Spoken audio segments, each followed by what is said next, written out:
வணக்கம். இன்னைக்கு ஜூன் 6, 2025 வெள்ளிக்கிழமை.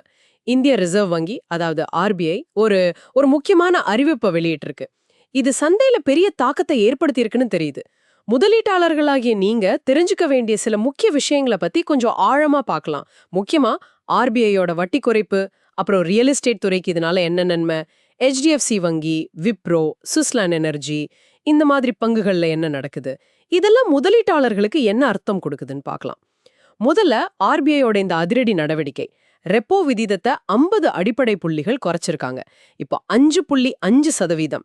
சிஆர்ஆரையும் 100 புள்ளிகள் குறைச்சிருக்காங்க. இது சந்தை எதிர்பார்த்ததை விட கொஞ்சம் அதிகம் இல்லையா? ஆமா, இது சந்தைக்கு ஒரு பெரிய பாசிட்டிவ் சர்ப்ரைஸ். உடனடியா பாத்தீங்கன்னா சென்செக்ஸ் 700 புள்ளிகளுக்கு மேல ஏறி 82,000 தாண்டிடுச்சு. ஓஹோ. ரொம்ப தெளிவா இருக்குன்னு காட்டுது. அப்போ முதலீட்டாளர்களுக்கு இது நேரடியா என்ன சொல்லுது? முதலீட்டாளர்களுக்கு இது சந்தையோட போக்கு பாசிட்டிவா இருக்குன்னு ஒரு சிக்னல். வங்கிங்க கிட்ட இன்னும் அதிக பணம் புழக்கத்துக்கு வரும். அதாவது லிக்விடிட்டி அதிகமாகும். சரி, இந்த பணப்புழக்க அதிகரிப்பால ரியல் எஸ்டேட் துறைக்கு நல்ல ஏற்றம் கிடைச்சிருக்குன்னு சொல்றீங்க. நிஃப்டி ரியாலிட்டி குறியீடு மட்டும் 4.68% உயர்ந்திருக்கு. ஆமா, நேரடி தொடர்பு இருக்கு பாருங்க.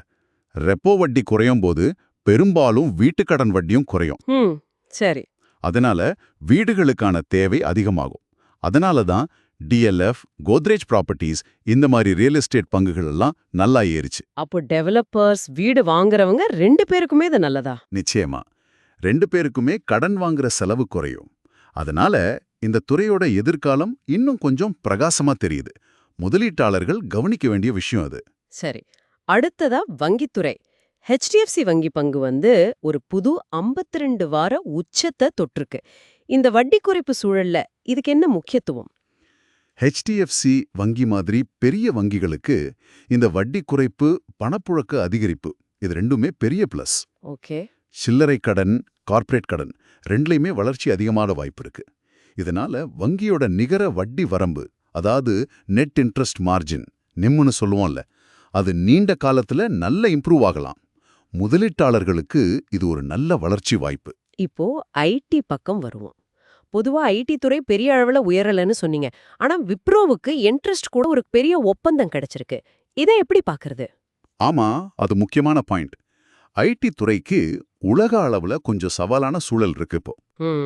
இந்த நேரத்துல விப்ரோவுக்கு இப்படி ஒரு பெரிய ஒப்பந்தம் கிடைக்கிறது அவங்களோட நீண்ட கால வருவாய் நிலைத்தன்மைக்கு ரொம்ப நல்லது.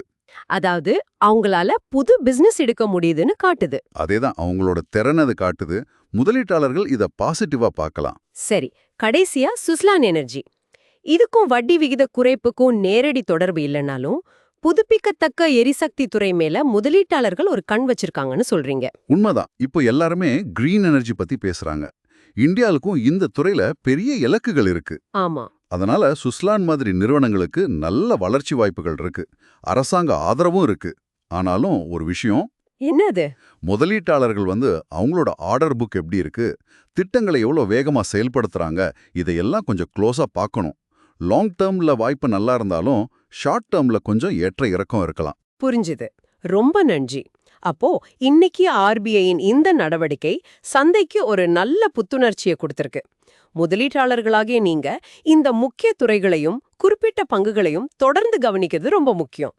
இந்திய பங்கு சந்தை அப்டேட்டுகளுக்காக சப்ஸ்கிரைப் பண்ணி பெல் ஐகானையும் கிளிக் பண்ணுங்க.